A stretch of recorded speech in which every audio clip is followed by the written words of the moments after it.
ഞാനിപ്പോൾ ഉള്ളത് മിനയിലെ ക്യാമ്പുകൾക്ക് സമീപത്താണ്. അല്പസമയം മുമ്പാണ് ജുമാ നമസ്കാരം കഴിഞ്ഞത്. മിക്ക ഹാജിമാരും ഇന്ന് ദുൽഹജ്ജ് മാസത്തിലെ ആദ്യത്തെ വെള്ളിയാഴ്ച കൊണ്ട് തന്നെ ഹറമിൽ നമസ്കാരത്തിന് എത്താൻ ശ്രമിച്ചിരുന്നു. എന്നാൽ രാവിലെ 10 മണിയോടുകൂടി തന്നെ ഹറമിലേക്കുള്ള പ്രവേശന കവാടങ്ങളെല്ലാം റോഡുകളെല്ലാം തന്നെ ബ്ലോക്ക് ചെയ്തതുകൊണ്ട് ഭൂരിഭാഗം തീർത്ഥാടകർക്കും ഹറമിലെത്താൻ കഴിഞ്ഞിട്ടില്ല. മക്കയിലെ മറ്റു പള്ളികളിലാണ് ഇന്ന് അവർ ജുമാ നമസ്കരിച്ചത്.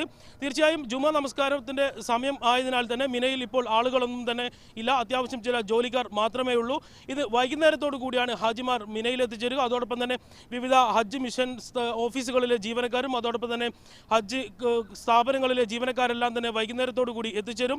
ഇപ്പോൾ മിനയിലെ അവസാനഘട്ട ഒരുക്കങ്ങളെല്ലാം തന്നെ പുരോഗമിക്കുകയാണ്. ഇത് മിനയിലെ ജൗഹറ റോഡിലാണ് ഞാനിപ്പോൾ ഉള്ളത്.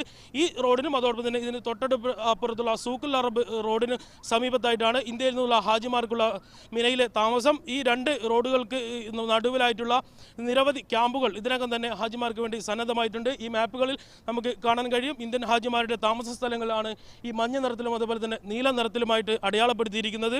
ഈ റോഡിന് തന്നെ അടുത്ത് തന്നെ ഈ കിങ് അബ്ദുള്ള ബ്രിഡ്ജിന് സമീപത്തായിട്ട് തന്നെയാണ് ഇന്ത്യൻ ഹജ്ജ് മിഷൻ്റെ ഓഫീസും സ്ഥിതി ചെയ്യുന്നത്.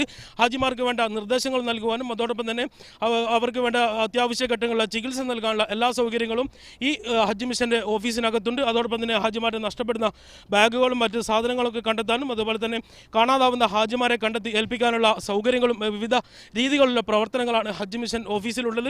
ഇന്ന് വൈകുന്നേരത്തോടുകൂടി മക്കയിലും അതുപോലെ തന്നെ മദീനയിലും നേരത്തെ സേവനമനുഷ്ഠിച്ച ഇന്ത്യൻ ഹജ്ജ് മിഷൻ്റെ സ്റ്റാഫുകൾ ഇവിടെ എത്തിച്ചേരും. അതോടൊപ്പം തന്നെ നാളെ രാത്രിയോടുകൂടിയായിരിക്കും അറഫയിലേക്കുള്ള തീർത്ഥാടക പ്രയാണം.